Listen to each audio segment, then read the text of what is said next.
Yaya reaches out with a wrinkled, trembling hand and places a white stone next to a cluster of Min's black stones.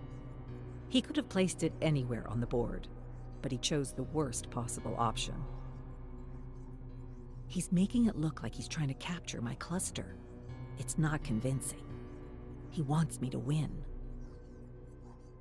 2 more near the cluster, and Min can capture a number of Yaya's stones. She ignores the bait altogether and places her black stone in a remote corner of the board. Min feels Yaya's crooked stare linger on her before he makes his next move.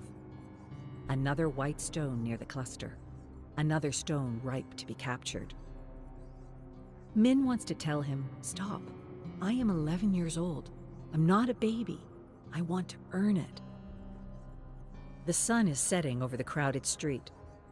This will probably be the last game before Father comes downstairs and gets her. An afternoon of losing game after game to the best Wei Chi player Min has ever known. Min ignores the cluster again, places another useless stone. Yaya ignores her actions, another offering near the cluster. The angry thoughts return.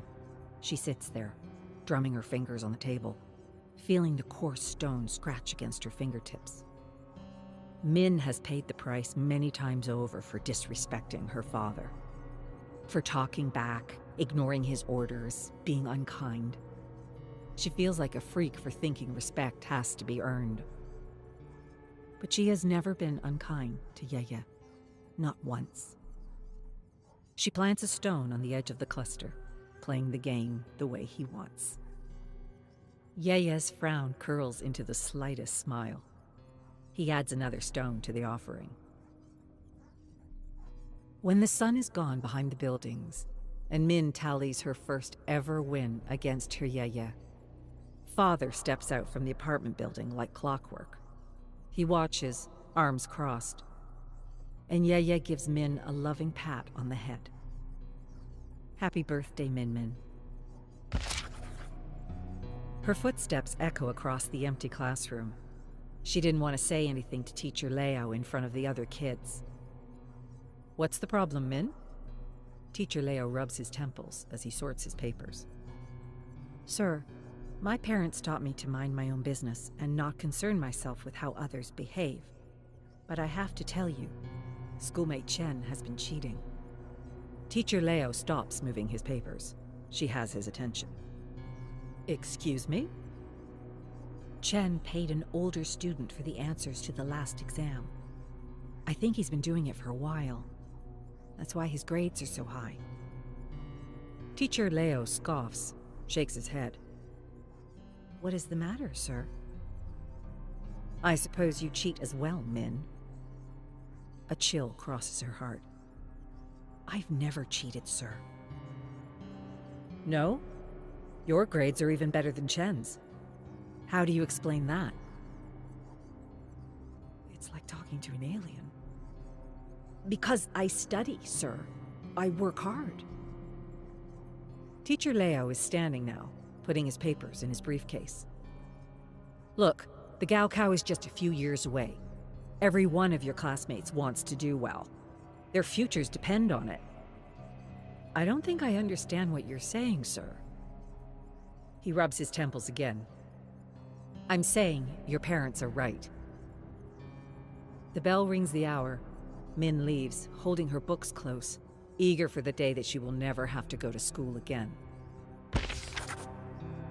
"You still play Reign of Kaiju?" May's words have a serrated edge to them. A day of team building for the Laser Bears, and Min still feels like the new girl. The team's eyes are on her, waiting for her to say the right answer. "You mean you don't?" This was not the right answer. May puts her boba on the table and it lands with a thud. "No, I don't. I play the game that gets me paid." "You mean you don't make time for any other games?" Again, not the right thing to say. May shakes her head. "She doesn't get it, Wenling." Wenling calmly waves away May's simmering anger. "Min, that 10-hour training session yesterday, that was a normal day. That's what we do to win matches and titles and sponsorships. This, right here, drinking boba and chatting, this is a day where we fall behind. Anytime we do anything besides play Nebula Arc, we fall behind. Min looks over at Lon and Dayu as they sip their boba with downturned eyes and fidget in their seats. She only met them last week, and she thought they were awkward, standoffish. But now she gets it. They just want to play. One is still talking. Do you get what we're saying? If you're ready to commit to the Laser Bears, that means you have to commit to Nebula Arc. There won't be any time for anything else, including our okay. For as long as Min could remember, Reign of Kaiju was there. She watched the cartoon as a kid. Her binder of kaiju cards was still in the closet of her old room. She made her own hero costume. She doodled Rocco in her notebooks. And once she started playing the MOBA, she never wanted to stop. She still doesn't want to stop. Wanling's hand is on hers. It's okay to say no. Some join a team thinking it's just a game. They never last long. Others go too far. They just grind nonstop, push themselves past their limits until they burn out. This life is not for everyone. But you are a great Nebula defender. You can help us take the championship title from the shock demons. And we can set you up for life. Life. Min thinks about her parents, sitting in the same apartment for over 20 years. She thinks about the dinoid stuffy, the one she played with when she was a baby, still sitting at the bottom of her backpack. Maybe you need some time to think about it. Min grips Wanling's hand, just tight enough to show her strength. No, I don't need any time at all. Min turns her back to the casket as it is lowered into the ground. Her mother gives her hand a squeeze, and together they look up at the cloudless sky. She brought the game board with her when Yaya was admitted to the hospital. She knew it would be the last time they played. Beneath her jeans, she wore her Nebula Arc leggings. Min needed a little help from Shining Lion that day. His eyes barely open, his breathing ragged. He was still the best Wei Chi player she had ever met. He only made one mistake in between coughs that opened him up to defeat. But Min didn't take it. She made herself every bit as vulnerable as him, and congratulated her Yeye when he won. He asked for another game, and she wiped away a tear. She knew her father was waiting in the hallway and would not enter the room until she left. She watches her father place yellow and white chrysanthemums on Yeye's grave.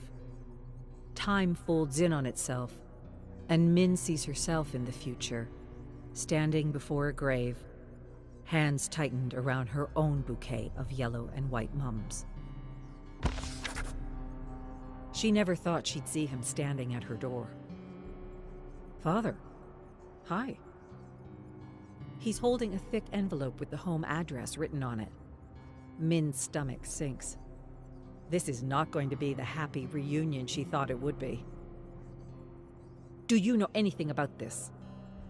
Father drops the envelope at Min's feet, spilling a handful of banknotes. Min bends down to clean her father's mess.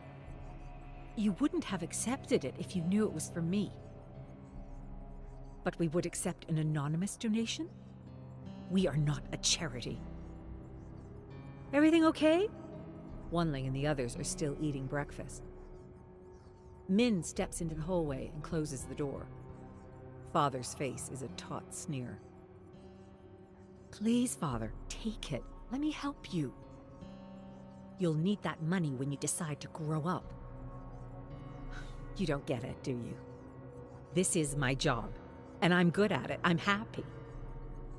You're lying. I can see it in your eyes. This life you're living doesn't make you happy, and it never will. All you're doing is...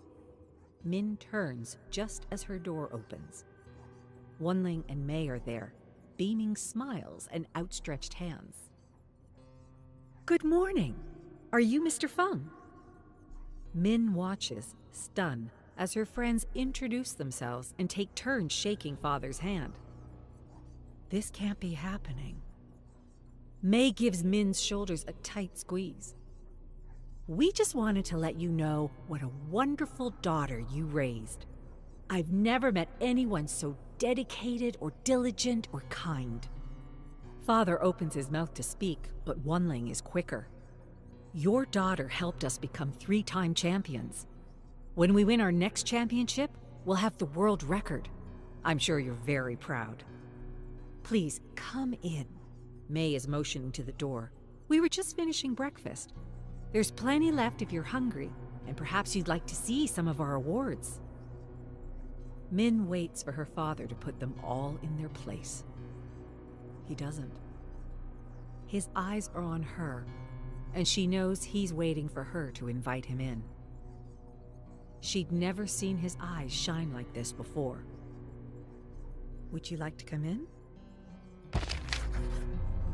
This is it, the morning of the final. By the end of the day, I'll be holding my 4th trophy. The late nights will have been worth it. Maybe then the nightmares will stop. Blink. City traffic is the worst. Min has no patience for it. If we're not at the stadium in an hour... Min weaves across lanes, avoiding the slowpokes taking up space in the passing lane. We're going to make it. Blink. The laser bearers are quiet in the back of the van. They don't think I can handle it. We wouldn't be in this mess if the driver they hired didn't flake on us, or if any of them bothered learning to drive. Blink. We'll see who can handle what today. If we win the final, it'll be because of me, not them. The world record will sit in my room, not theirs. They don't have the... Blink. Min! That was May. The others are crying, screaming as the van grinds against the median. Sparks fly up from the driver's door. Her instincts kick in. Min steers hard to the right. The tires squeal, the girls scream. The sound is excruciating. Min looks over just in time to see a black SUV coming at them like a bullet. And somewhere in the dark recesses of the unconscious, Feng Min dreams of her grandfather, of playing Weiqi, of kaiju. Min finishes her beer and leaves the counter. Drinking allows her to focus on certain details. Like each drop of water floating in the air, creating spring mist that catches the neon light of the signs looming large above her. Even at night, there is no darkness in the city. But drinking does something else to Min. She looks ahead at the haze, watching herself walk down the sidewalk from within. She is not Feng Min. She is someone trapped inside Feng Min, controlling her, seeing what she sees. The distance gives her room to breathe. She takes an awkward lurch forward, and she feels the ligaments around her knee twist. Her knee, the last reminder of the accident. It never lets her forget. Her friends screaming, her cries of mourning echoing through the hospital hallway. The beginning of the end. Someone rushes past Min and elbows her hard. Roll away, loser. She turns, fists clenched, ready to fight, but the world turns faster than she does. And as she falls to the sidewalk, the word echoes through her mind. Loser. Loser. Loser. She lands on her side and her head hits the asphalt with a crack. I lost everything. And every day I lose a little bit more. Game over. Start again. If only it were that easy. If only she could just start again, change things. Never lose again. Everything goes dark. The blood on the sidewalk, the mist in the air. Just close your eyes now. Things will be different tomorrow.